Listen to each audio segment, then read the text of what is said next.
Alors, petite vidéo tuto pour le dépôt des documents sur la GED. Donc, depuis la page d'accueil, on se connecte comme habituellement, donc sur le projet Montrouge. Aujourd'hui, je vais faire le dépôt d'un document de bot. Petit rappel, donc vous êtes utilisateur enregistré, vous avez certains droits. Moi, je suis sous Batec, donc j'ai plus de droits que probablement vous. Je me mets dans la place de bot aujourd'hui, donc je vais déposer un plan. Je suis sous-traitant, je ne peux déposer le document que dans le sas de validation Batec.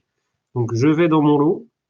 Dans mon lot, il y a toujours un répertoire qui s'appelle sas de validation Batec. Je clique dessus. Une fois que je suis dessus, j'ai une petite icône en haut à droite qui s'appelle ajouter des fichiers. Je peux cliquer dessus et ça va me permettre d'ajouter des fichiers. Petit rappel à toutes fins utiles, le fichier doit être en format PDF, format qui est lisible depuis les tablettes. Et donc, quand on est sur le chantier, qu'on est sur une tablette avec l'application Digital Site, on peut faire la lecture du plan via la visionneuse.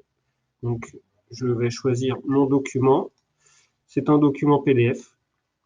Ce document, je l'ai nommé avec la codification espacée de tiret du 6 plus le nom du plan.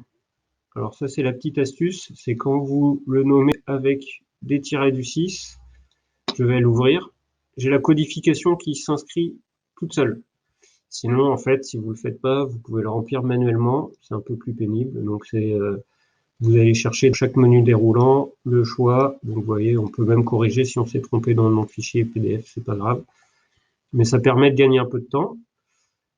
Ensuite, le nom de fichier à ce moment-là, donc là j'ai contrôlé, c'est bon, je supprime tout ce qui est partie codification. Pourquoi? Parce que quand j'édite le bordereau, en fait, c'est le nom du plan qui va apparaître. Donc c'est l'intitulé du document. Ensuite, donc là c'est un exemple, j'ai pris un exemple volontairement d'un plan. Le plan, en général, si on veut communiquer efficacement avec les partenaires du projet, ou si on veut souhaiter que l'architecte puisse superposer le plan, je peux ajouter le DWG. Donc c'est un fichier lié qui est déposable via le petit plus. Donc pareil, je vais chercher où j'avais sauvegardé mon fichier, j'avais mis le DWG, ouvrir. Et donc là, j'ai ma codification, le nom du plan avec juste l'intitulé, le DWG. Je clique sur envoyer et là, ça fait le dépôt. Donc non, parfois ça se ferme tout seul, là ça ne se ferme pas tout seul. On va vérifier que tout est bon.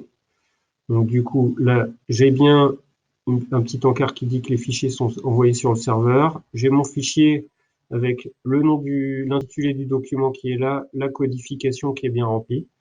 Je peux vérifier à toutes fins utiles que le DWG existe bien. Voilà, dans le menu, j'ai bien le fichier lié qui apparaît là. Donc j'ai réalisé mon dépôt avec succès.